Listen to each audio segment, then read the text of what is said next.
Le agradezco mucho nos tome la comunicación a Francisco Rivas, director general de Observatorio Nacional Ciudadano, para platicar sobre este asunto. Francisco, buenas noches, gracias por tu tiempo. ¿Qué tal? Muy buenas noches a ti y al auditorio. Francisco, no podemos hablar de un incremento o un decremento en un delito que ni siquiera existe. Efectivamente, a ver, quiero empezar diciendo lo que es relevante. Lo que escuchamos de la secretaria es prácticamente falso. El feminicidio no solo no ha disminuido, ha crecido. Si nosotros comparamos los 57 meses de la administración, pues encontramos que el feminicidio creció casi un 20% comparado con la administración anterior.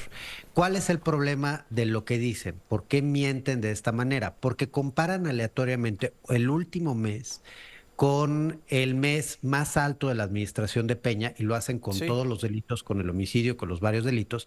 Y entonces te dicen si en noviembre o si en octubre o si en mayo de 2018 o de 17 había 1,500 homicidios, en el último hubo 800, entonces el homicidio bajó, como si en medio no hubiera pasado absolutamente nada. Para poder comparar, se requiere comparar periodos iguales, periodos similares que Sí. expliquen con claridad el fenómeno. O el mes Entonces, anterior inmediato. o el mes anterior inmediato o el mismo mes del año pasado o de Correcto. otro periodo, pero no puedes afirmar, o sea, tú puedes comparar.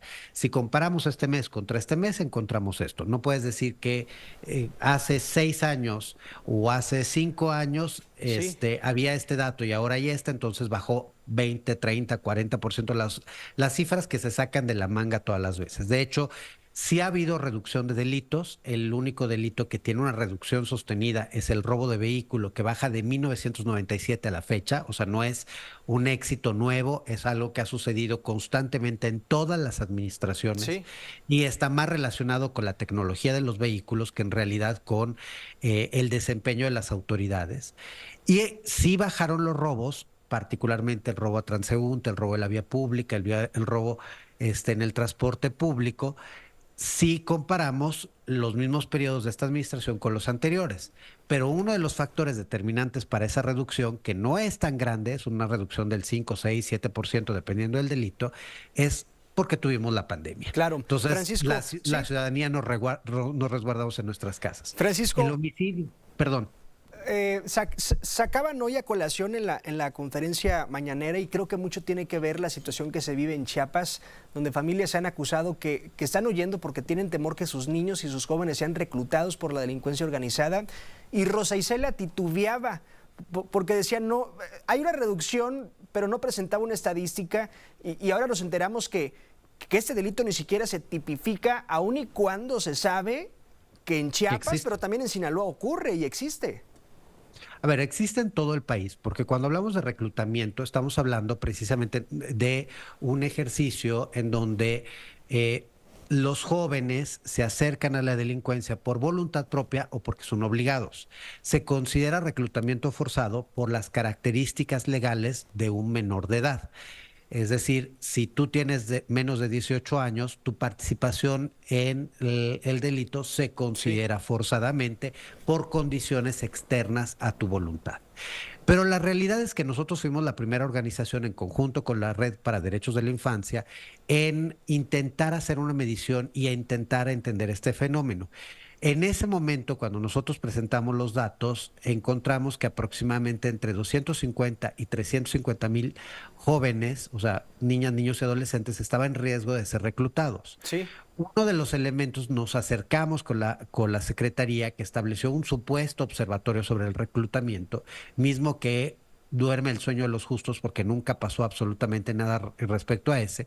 Y te puedo asegurar algo, en ese momento con fondos internacionales les propusimos donarle completamente la metodología y los mecanismos para poder evaluar este fenómeno independientemente del hecho que exista o no el tipo penal. O sea, tú Ok. podrías, de hecho, por ejemplo, la extorsión es un delito que hoy en Nayarit no está tipificado penalmente, pero se puede hacer una recopilación estadística a partir de ciertas conductas Sí. que definimos como extorsión. De la misma manera, el reclutamiento podría ser un delito que podríamos identificar a partir del número de jóvenes en conflicto con la ley, a través de los mecanismos de identificación de algún tipo de ilegalidad por parte de jóvenes, etcétera, etcétera. Es un trabajo de campo, es un trabajo importante, Ok. pero se puede hacer. Hay una metodología a través de la cual se puede hacer. Nosotros se lo ofrecimos a la Secretaría, ¿Y los se los batearon? ofreció los mismos donadores internacionales, estamos hablando de gobiernos internacionales que donaban el trabajo para que se hiciera, nunca aceptaron. Entonces, claro que hoy no pueden hablar porque no tienen idea del fenómeno, porque no lo atendieron. Claro que, que lo que estamos viendo en Chiapas o lo que estamos viendo en Sinaloa o lo que vemos en Zacatecas o lo que vemos en Tamaulipas es la punta del iceberg de un Sin fenómeno duda. muy complejo que ocurre en todas las ciudades, en todas las comunidades de nuestro país. Toda vez que un joven, y esto es un dato importante que también habría que analizar, deja de estudiar para dedicarse a una actividad ilegal Ok. relacionado con lo delictivo, porque tal vez el joven no percibe el halconeo como algo grave, pero es parte de una actividad Claro. delictiva. En muchos casos son usados para recuperar o para ir a recibir el dinero de la extorsión.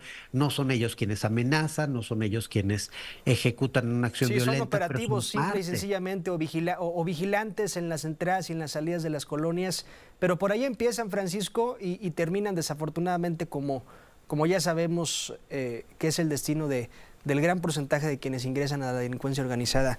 Francisco Rivas, es un tema amplio del que podríamos pasar platicando minutos, horas sobre esta situación. Estaremos muy atentos al paso de las semanas, Francisco. Gracias. A ustedes y los invito a leer el reporte, ahí vienen datos muy Sí. concretos y específicos sobre el fenómeno.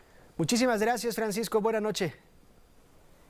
Es Francisco Rivas, director general de Observatorio Nacional Ciudadano, sobre esta situación. En general, el reporte de incidencia delictiva que se compartió hoy en la conferencia mañanera. En otros asuntos.